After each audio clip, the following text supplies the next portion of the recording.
Hello, darlings. You've all heard of Marilyn Monroe. Some of you know Bridget Bardot. Well, now it's time for the Cognac Show.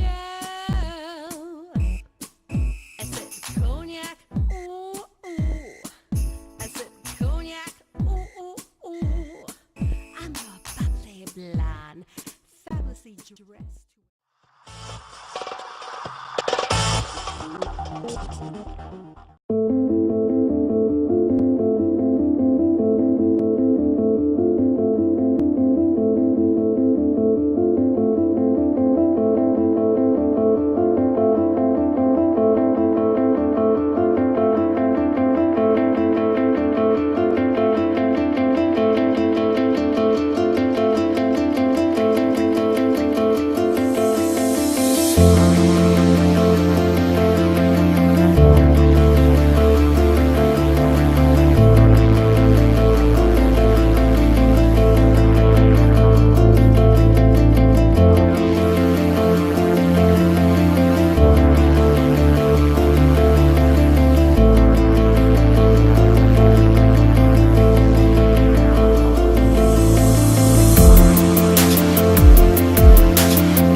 Welcome back. I'm Cognac Wellerlane, and we are here at Toy, this fabulous restaurant at the Gavinsport Hotel. And I'm here with this gorgeous actress who is starring off-Broadway. I want you to introduce yourself to the camera, darling. Hi, I'm Louisa Bradshaw, and I'm currently playing Marilyn and Norma Jean in Purgatory at the Actors Temple. Fabulous. So tell my audience about this play. It's all about Marilyn Monroe. Yes, it is. It's the story of her life from the perspective of being in purgatory for 50 years and sort of having had time to assimilate all of her experiences, and she is able to make a journey with you. You're invited to purgatory for the first time, and she's able to tell her story to you. And it's been wonderful to be able to tell her story and to channel her, really, for the past almost, we're going on our 5th month. Your 5th month. Now tell my audience the casting process. How were you cast for this play, for this Broadway production? Well, actually, I had worked with the writer on another project, so he knew I was a good actress, and then he started writing this and thought I looked like her quite a lot, and felt that I you do look like Marilyn Monroe. Yeah. And he knows that I'm pretty facile, and I could do a lot of different levels, and I've always wanted to do her, play her, and so it was a treat. And he called me up and said, "I want you to do this." Now, what makes this story so different from any other story about Marilyn Monroe?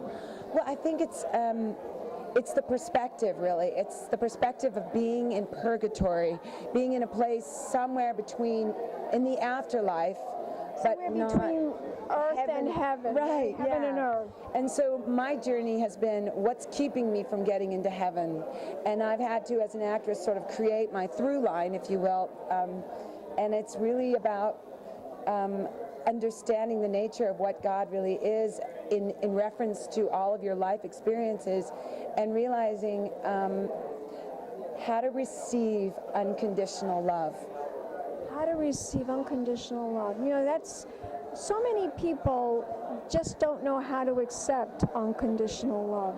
I think that it has a lot to do with, you know, sometimes in religious groups you get the wrong impression and you think it's about being guilty and that you're just automatically guilty. You're born into this guilt, you know, and it's like, that's not what unconditional love is about. It's about loving someone no matter what, no matter the faults, the good, the bad, the ugly, everything about them, really. It's like, I mean, I'm sure I don't know if you ever had a pet.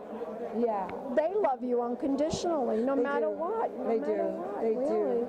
And I think, of course, Marilyn felt she was loved for her beauty, for her sex appeal, for, you know, her stardom, but I don't think she really understood what it was to be loved unconditionally and loved just for who she was, you know. Without the blonde hair, without the beautiful body, just for the beautiful soul that she was. Yes. How fascinating. This place sounds fascinating. I must come and see it. Yeah. And I want my audience to know more about it as well. Now, I'm sure you've done other things in theater, in film. Tell my audience about some of the other stuff that you've worked on. Well, I started out my career in Berlin, which is funny because I was born in Germany, actually. My mother's Dutch, and so I would travel there a lot. And when I finished my MFA in acting at the DePaul Theater School in Chicago, I moved directly to Berlin and did a film. And I worked a lot in cabaret and in television and film there. And then I came here with a show that I'd written with 2 other women, and I've been here ever since. I've done some television, I've done some independent film, and you know, I'm just building my career. Yeah. And this sounds like so much fun, playing Marilyn Monroe. That's like a dream. Every actress wants to play Marilyn Monroe. Yeah, actually, Marilyn Monroe or Elizabeth Taylor. Right. Which we just saw. Did you see the film with Lindsay Lohan? I want to see that. I want to see that. Yeah, I did see the Michelle Williams film, and she was interviewed saying that she'd be happy just to play Marilyn the rest of her life. I bet.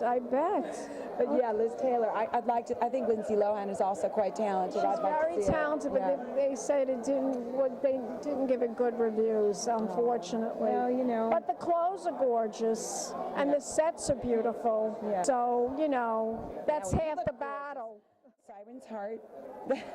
And if you Google that, the website will come up and tell you how to get tickets. Siren's Heart? Yes. Sirensheart.com. Yeah, I think if you put that in, it'll come up on all the different sites where you can get tickets. And what about you? What about you as an actress? Well, if you Google Louisa, Louisa Bradshaw, a lot of stuff will come up. It'll direct you to my Facebook page. My website is in the process of being built, and all the different bands I give my voice to, and the different things that I've written, and the different projects that I've been in. Yeah, fabulous. And the play has a Facebook page too, I would think. Yes, it does. Siren's Heart has a Facebook page, and you can go on there. Wonderful. Let's toast. Let's toast to the play. Thank you. Let's toast. Thank you. Thank you for having me. And we'll be back in a moment, darlings, with more interviews right here at Toy at the Gavinsport Hotel. Big champagne kisses.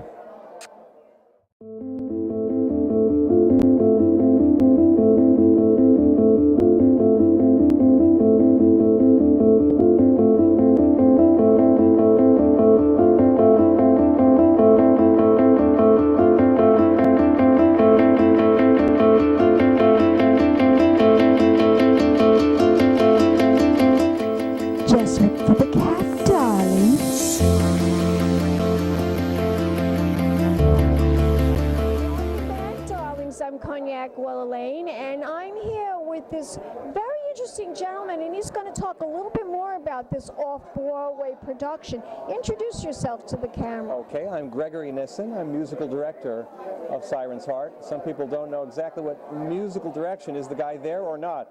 In my case, yes, I'm there sitting at the piano for the entire show, so I accompany Louisa directly. Now, you play the piano as the production is going on? Yes, it's off stage. She's up there on stage, and I play piano and accordion, actually, and synthesizer, so it's a little one-man band I have down there. Is there anyone singing, or is it just you playing? She sings about 9 or 10 songs that were written for this production, plus excerpts of a lot of other popular songs from that period. Fabulous. Yeah, it's very musical play. It's a play with music. That's the right designation. Okay, so tell my audience some of the numbers that you play, some of the songs Well, you play. we do little quotes from just little quotations from things like "Love Me" or "Leave Me." A couple of Elvis numbers. Mostly it's original music. So if you're going to see Siren's Heart about Marilyn Monroe, you go with a sense of adventure, I think, because this is a unique take on her life, and the songs are all unique too, and they have more to do with her psychological struggle. As Louisa was saying, these songs really get deep under her skin to communicate to the audience the inner passion, really. So does she sing Diamonds Are a Girl's Best Friend? No, that would be a whole different production where you get guys out there dancing with her. That's a big show where you sing the expected things. This is more intimate and has more to do with her interior life. Fascinating. Yeah. So, see, Marilyn Monroe had an intellectual side that didn't come out very often. Yes, I know And that. a lot of these songs are really, we take some poetry that captures some of her agony and ecstasy, and that's what we focus on. But the music is full of that jazzy ensemble, small combo feel of the 1950s, and that's really one of my favorite aspects of the show, is I can really sink my hands into the piano and get that intimate combo sound that they had at that time. Wow, wow. Do you have any, from that period, do you have any favorite tunes that you love to listen to? Yes, there's a song I sometimes play in the overture, Red Roses for a Blue Lady, and that Red Roses for a Blue Lady. And we're all decked out in our red and black, and Joe DiMaggio gave roses to when Marilyn's funeral was happening and nobody else important showed up. There he was with his roses. So roses are a theme in the show. So that's one of those upbeat numbers. It's a mixture of dark and light in our show.